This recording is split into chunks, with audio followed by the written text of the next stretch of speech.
Hello guys, for today's mini vlog ay samahan nyo kami pumunta dito sa moving up ceremony ng anak kong pangalawa.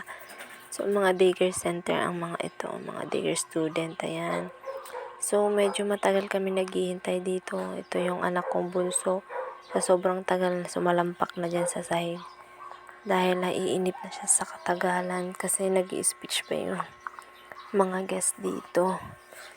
So, ayan, ito ang mga mommies, mga students.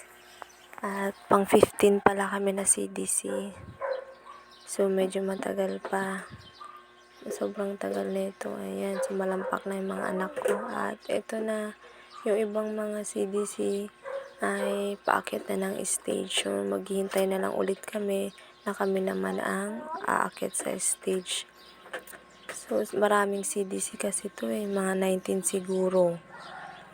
Kaya ganyan katagal. At ito na nga kami naman ang aakyat. Yay! Malapit na kaming umuwi. Sobrang tagal namin naghintay dito. 8:00 kami ng umaga dumating. Tapos tanghali na kaming matatapos. At sa wakas matatapos na rin kami. Makakauwi na. Sobrang init ng mga bata. Thank you for watching.